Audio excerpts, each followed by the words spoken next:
Okay, we're recording. Alrighty, well, welcome. So it's 7:01, calling the meeting of the Beaver Dam Lake Resident Advisory Board to order. Start with the pledge. Good. Pledge allegiance to the flag of the United States of America, to the republic which stands one nation, under God, indivisible, liberty and justice for all. Alrighty, thank you so much. So there's two main agenda items tonight.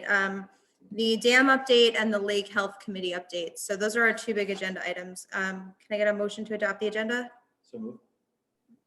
Dave, second. I second it. All in favor? Aye. All right. Aye. Great, okay. So I do want to just talk a little bit real quick about the new YouTube channel. So it was in the email with the Zoom link to this meeting. So you should have all received it. So if you are just looking from your computer, I will share my screen real quick and show you how to find it. Maybe, okay. So if you just go to YouTube, put in Beaver Dam Lake Protection and Rehabilitation District, okay? You'll see that we're gonna start uploading our board meetings to this channel and also our Lake Health Committee meetings and other such things to this channel, as well as maybe some educational videos and fun videos. So you can subscribe and check out all of the meetings here. So if you miss one, now you have a way of going back and viewing it. And if you have questions and you know you're not going to get to make the meeting that's coming up, you can certainly email them to bdlboard@gmail.com and we'll still ask your questions during the meeting. And then you'll be able to rewatch it later for your answers. So because we give all of the dam updates and the refill updates during this meeting, if you see people asking or you have people questioning, you can have them email, of course, join the email list for BDL, but also tell them about the YouTube channel because it's a great way to kind of get the information out there if people can't necessarily make this virtual meeting. I want to acknowledge that there is a ton of really active social media sites here in Beaver Dam. So there's the residents of Beaver Dam Lake Facebook page that I'm an administrator of. So I do try to answer questions on there as much as I can, but I don't always catch them.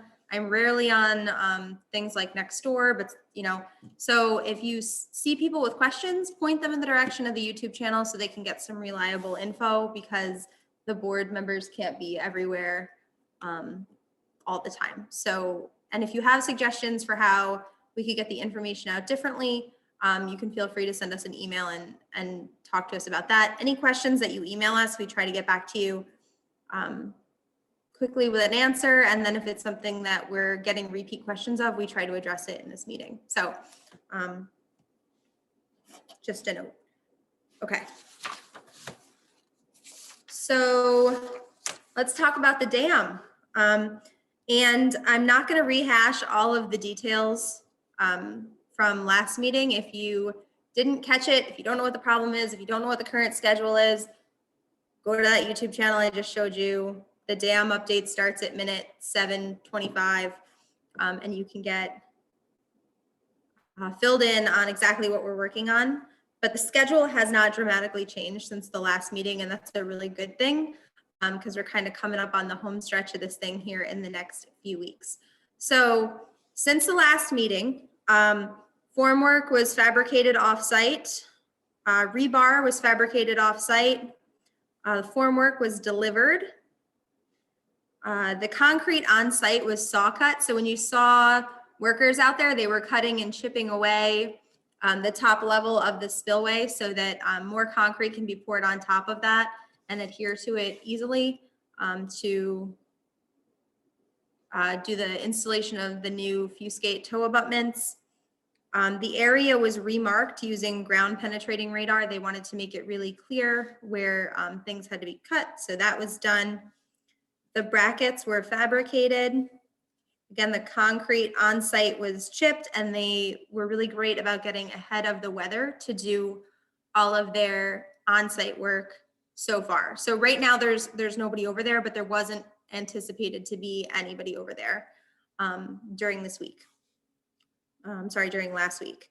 So the anchor bolt holes were drilled, and that was a big job. That was a 2-day job. They had to drill 64 holes for these large anchor bolts, and that got completed, and they were able to put material into those holes so that the weather, ice, and snow don't impact that.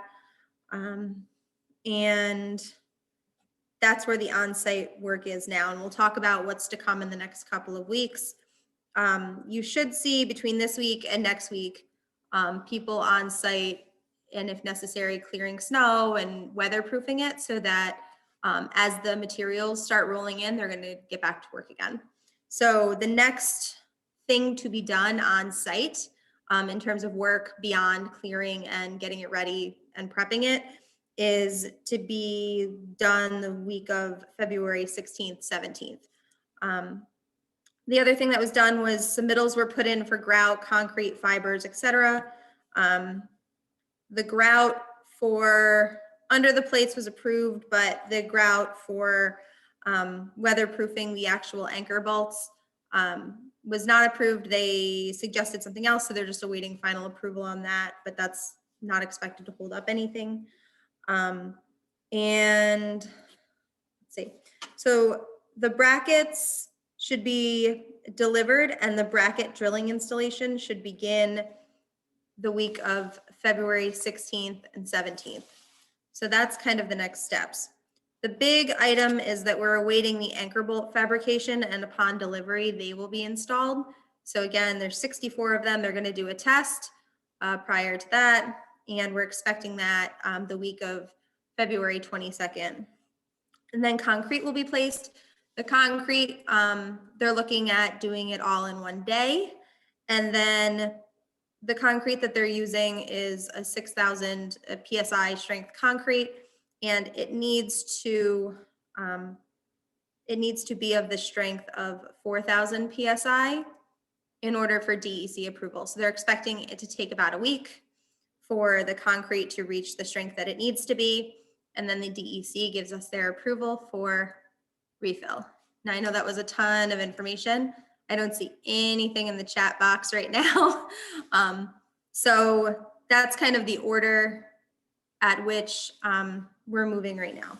So they're expecting substantial completion at the same schedule that we talked about last month, right around end of February, and then we just get DEC approval to begin refill when the concrete is at the strength of 4,000 PSI.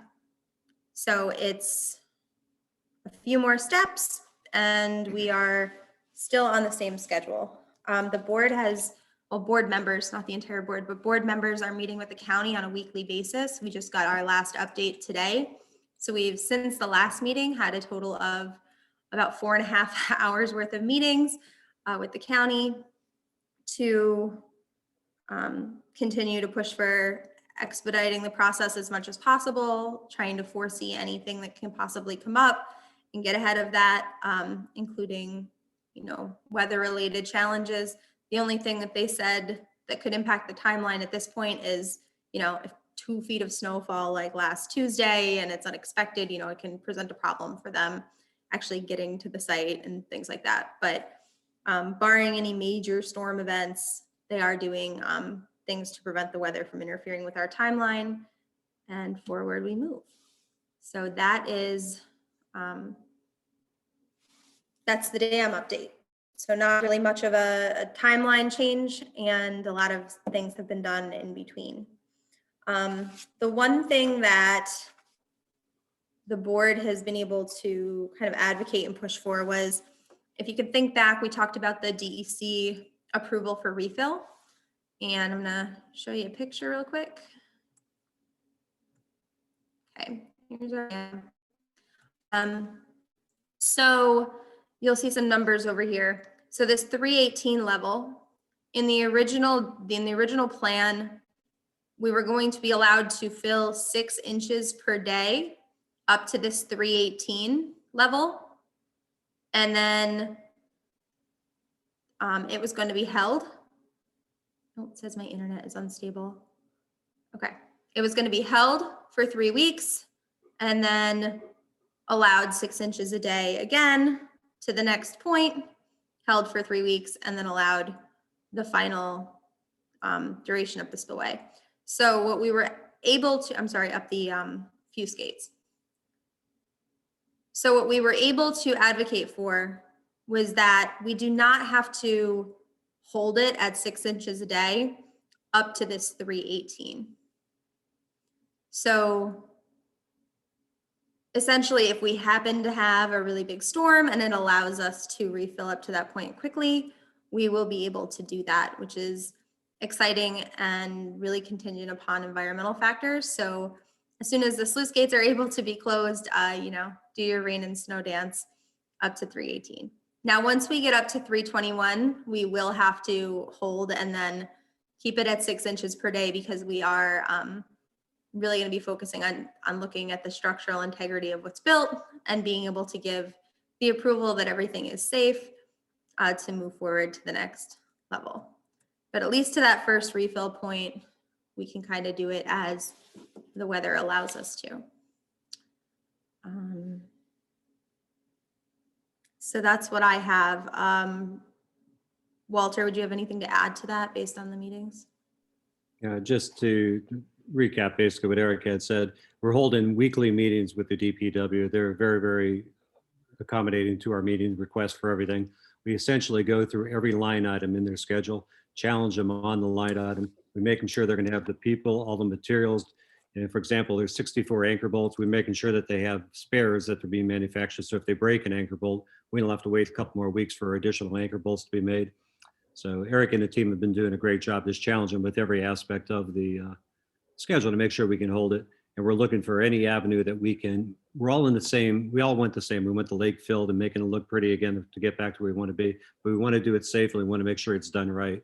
We're not trying to cut corners by any means. So we're just challenging them just for any aspect we can do. So like Eric had said, right now, the biggest hold point that could possibly face us is potential of snow. So we challenged them on that again today to say, what are you going to do about that? They're saying they're getting in touch with the contractor and they're asking them to get out there, start preparing the area. And if necessary, start putting concrete blankets on it, tarping it, do whatever you need to, so we don't have any more holdups. So anyway, Erica, great job doing the update there. Are there any questions? You can pop them in the chat box about the dam update that I just gave. And again, if you're confused as to what the heck I'm talking about, go watch the last meeting. Yeah. 318 is elevation, yeah. Yeah, I think, just- Walter, if I'm not wrong, that's approximate feet above sea level. It is, relatively speaking, yeah. But yeah, to simplify it a lot, the dam was, in my words, substantially complete, not their words.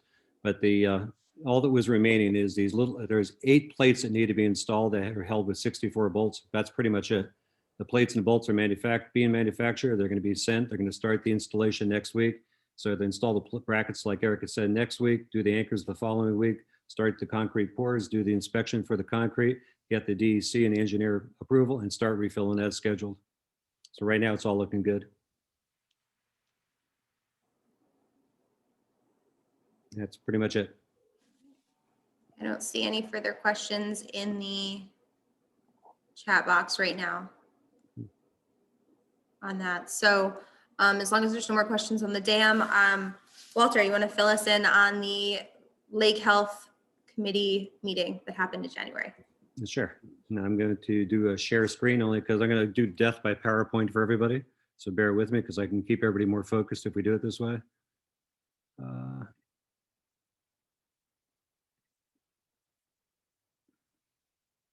Okay, can everybody see my screen okay? Yes. Okay. Well, except for me because I got everybody in the corner here. Let me move everybody out. Okay. So this right here is a subcommittee that reports up to the primary committee. For those of you who are new to the lake, if you're not familiar with algae blooms on the left-hand side, this is where we don't want to go. We've been quite a few times since I've been living here since 2015. On the right-hand side is we want to have a lake that is functional and usable. And to prevent these algae blooms, it requires everybody living in our community to be aware of what's going on so we can actually get there. In the last 30 days, from an update perspective, pretty much what we're trying to do is gain as much knowledge as we can. We held a subcommittee meeting on January 29th with 11 attendees, which consisted of board members and residents. And Tom Coyle, thank you very much for your help. You're very instrumental in help bringing forward the knowledge we need. We had a meeting on February 3rd, meeting with Northeast Aquatic Research. That was the company that we hired to go out and look at the weeds effectively and also take a look in the soil and see what's going on in the soil. And then we had multiple discussions. Every time we have a meeting with the Department of Public Works to enlist their support, we also go through what can we do once we fill the lake to make sure we get our lake to where it needs to be from a quality standpoint. Outcomes from the meetings. Discussions pretty much are focused on establishing an understanding of what lake health is and what it means to us and what do we got to do the actions we need to do. For those that are not familiar with the terminology of PDC, prevention, detection, correction, think of it as like prevention is eat healthy and exercise. Detection is kind of going to the doctor and saying, hey, what's going on to make sure you stay healthy. And correction means you blew it. You didn't do the first 2 steps correctly, and now you're into correction, having to spend money and fix it. We're going to focus a lot of our efforts with lake health in the prevention and detection arena, so we never ever have to get to correction. That'll help save us money and be able to enjoy the lake a lot more. We came out with a bunch of short-term actions, which we're defining as those things we have to do before we start the lake refill. We are looking at long-term actions defined as those things after lake refill. We read every report that's out there, including all the CSLAP reports and the Northeast Aquatic Research report relevant to their vegetation study and also the soil samples. One of the big outcomes from this is that our lake is eutrophic and very poor water quality, clarity, and phosphorus is very, very high. The New York State actually maintains a report card by county on how well lakes are doing with being able to maintain the quality of their lakes. And unfortunately, from 2012 to 2018, we really weren't on Dean's list at any time through there. We're always had some type of algae blooms, which is that green stuff that we're trying to avoid. And it's driven by how well we do control the nutrients and contaminants coming into our lake.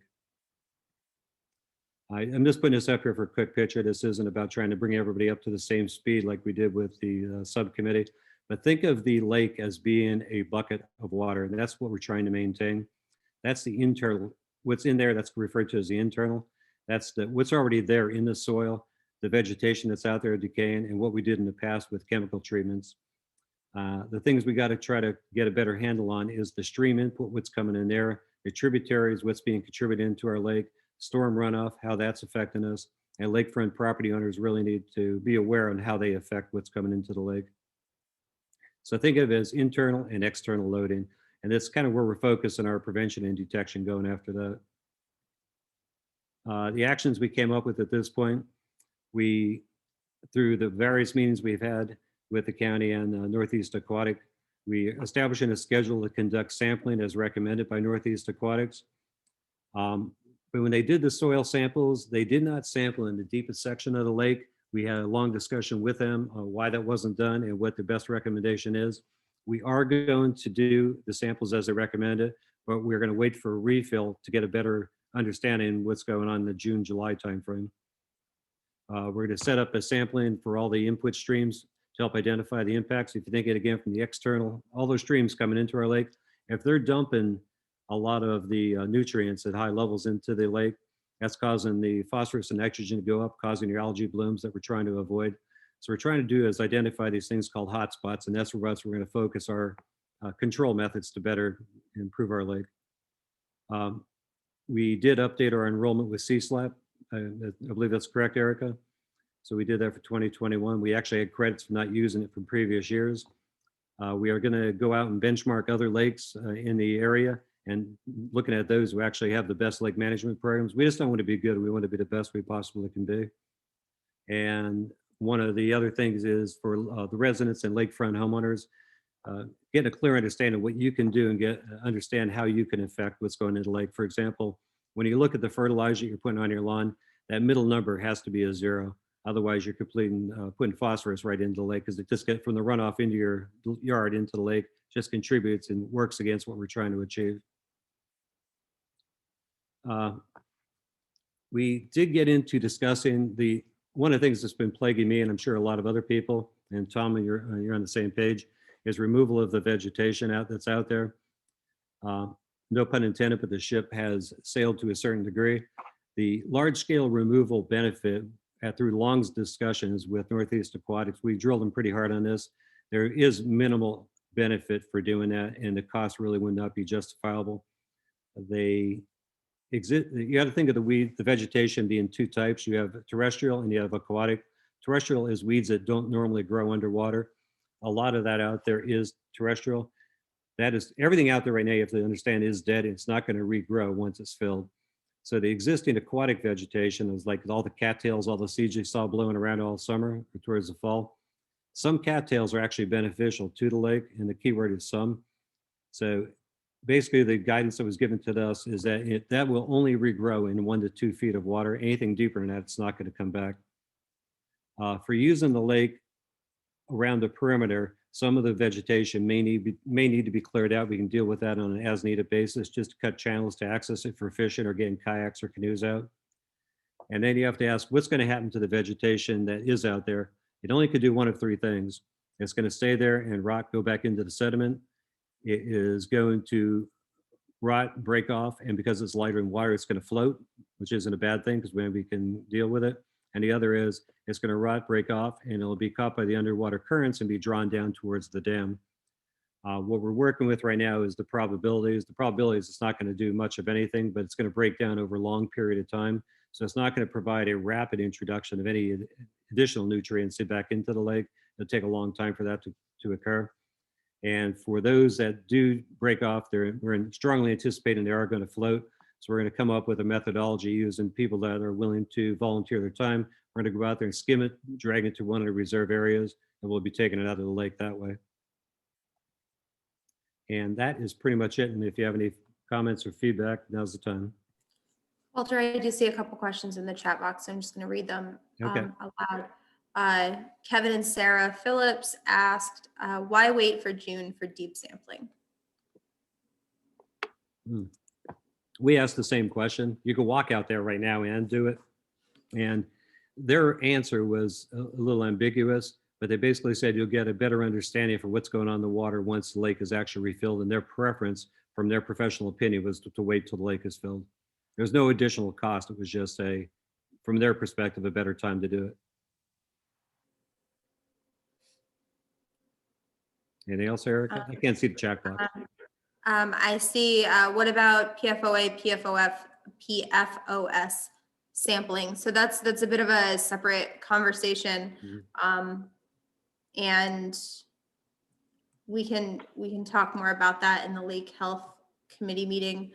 The Department of Defense and Stewart Airport is actually responsible for testing the water that they're putting out. So my answer is probably we have to look more into how to go about doing that as our lake refills. But how are we refilling the lake? Right now, the lake refills with tributaries. So there's natural water that flows into our lake. And right now, essentially, there's 2 sluice gates, which are like drains over by the dam, which is the lowest part of our lake. So right now, any water that comes in is flowing right out. We're essentially going to close those sluice gates and the lake will start refilling naturally. Yeah, think of it, your bathtub. The water is always running into it. All we're going to do is block up the output by closing the sluice gates. And one of the things we didn't mention is we actually did challenge the county on, we don't want to take any risk for anything. And somebody actually brought up a good question a while ago. Have we tested the sluice gates? There is a schedule item to do that coming up very shortly. In addition to that, we anticipate what can possibly go wrong. So one of the questions was, if the vegetation gets drawn down towards the dam into the deeper area, could it prevent the sluice gate from being closed, i.e. we won't be able to continue filling the lake? And although everybody believes on their end that there's no chance that would ever happen, we convinced them to actually get a contract with a diving company. So if we get into a situation, they're on standby basically to come out and remediate it immediately. Another question, has anyone ever hiked the lake's perimeter to record and confirm actual current water inputs? We do have some information, but not to my knowledge has anyone recently hiked the perimeter of the lake. But we do have some information about where stormwater is coming in and where the tributaries are. So Yeah. The advantage we have some people that have lived here for quite a long time and actually have been very active with the board like Tom. So we're going to be drawing on his experience for acquiring a lot of that. we have a scuba certified volunteer who's happy Excellent. to clear out brush. Stephen, I'm coming for you.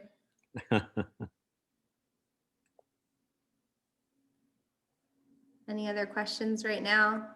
And if you're on the Lake Health Committee and you just love to nerd out with us about the science behind the vegetation and the nutrient content, or if you want to, please email BDL board and you'll be added to that listserv. And we'll be scheduling our next meeting soon. Yeah, that was a good question about the POFA and the PFOS. So, because if you can't see what's coming into the lake, so that's part of our job now is to try to figure out what are all the things upstream of the tributaries and the stream coming into the lake. Tom had pointed out that there was actually a trailer park and the school up around the corner, and we have to get a better handle of what they're actually dumping into the streams and the tributaries.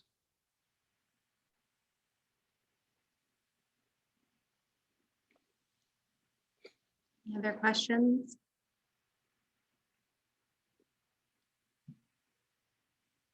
We did get a lot of great suggestions from Northeast Aquatics on different, as different things come up, potential ways to mitigate those things. So it was a really nice connection with them. And we're looking forward to continuing that relationship also. Okay. Yeah, I really wasn't sure what to expect when we went into the discussion with Northeast Aquatics, but I was incredibly impressed with their background and knowledge. Really have their act together. And if you want to read that vegetation report, it is available on the county website and linked in the same email that this Zoom was. So if you want to read their initial report and you haven't gotten a chance yet, that's a great way to do it. And if you read it and don't understand it, watch the Lake Health Committee while he goes through it and takes the jargon out of it nicely. Okay. So those were our two big agenda items. So unless board members have any questions or comments, we can toss it to resident forum. Board members, anything to add? No, I'm fine. Thank you. Kevin, you got anything to add? No, Kevin's good. Colette, you got anything to add? No, I'm good. Thank you. Wally, you got anything else? Yeah, let me ask the questions nobody else is asking. One of the things that we're looking to be able to use the lake, and part of it is obviously having the lake filled, number one, having quality of water in it, number two, and to be able to control the what's inside the lake. But then you got the kayaks, and the second question is going to be, what about the fish? We did have discussions with Northeast Aquatics about when is the right time to restocking and what kind of fish. So we're actually starting to pull the strings to bring that together also. We just got to make sure the timing is right on that so we don't throw the money up in the wind right now. It was sooner than I expected, the date that they were, the Actually, timeline they were talking. So Yeah, Bernadette asked actually that the question. How long after lake is filled can fish be restocked? Sooner than I expected. I thought we would have to wait a full year, but I'm not sure that that was what we were told yet. So stay tuned. We'll have more info. Yeah, it comes down to selection of the right type of fish also that will survive in our lake. I did get an email this week regarding grass carp, which we've talked about here before. Grass carp in terms of getting rid of some of the excess nutrients and vegetation and things like that. We did look into grass carp, I want to say a year ago. Grass carp can become a really big nuisance quickly. They can grow up to 150 pounds, and you'd have to buy sterilized grass carp and also figure out a way to keep them in our lake because they wouldn't be allowed to go over the dam.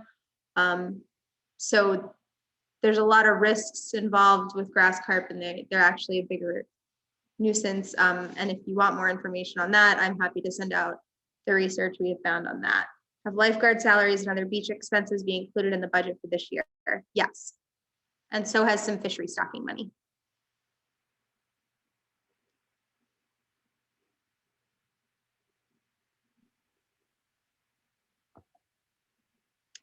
all the questions they see.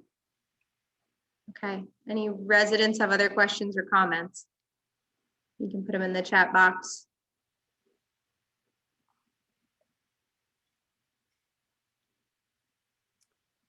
It's gonna be the shortest meeting we've ever had. Hey, Lee, how are you doing? From a water fill perspective, will the water crest the high cement tier when it's completely full? Yes, Highest cement tier when it's completely. right? Well, Yes. I'm not sure if I understand the question. The highest cement tier, are they, Here, I can put up the, yeah, because I'll put up It the might be- picture again. it might be confusing the highest cement tier with being the top of the fuse Oh. gate. Okay, go ahead. Yeah, can you actually see my mouse? I cannot see your mouse, but you want to Okay. speak to the level? Well, yeah, but see, I'm not sure what they say in the highest cement tier, what they're referring to. I can't go to share screen either because it's your picture. But if you put your mouse at the bottom, at the top of the wall where the gooseneck is that goes up for the fuse gate. Okay, right Yes. there. That's where the water level will be. That'll be the water will refill to that level. That was the exact same level where the lake used to fill to. If you're referring to the top of the gooseneck, no, it's just there. If you get to the top of the gooseneck, we have a lot of problems in not all around New York at the time, because you're having like a 400-year flood.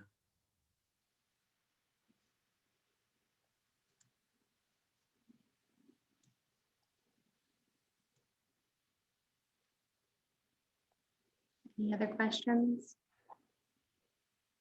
Going once? Going twice? Do I have a motion to adjourn? So move. All right, second. Second, Kevin second, all in favor? All right. Aye. All right, great. Thank you guys so much. And as always, if you have any questions, feel free to email us. Okay, have a good night, everybody. Have a Good night, everyone.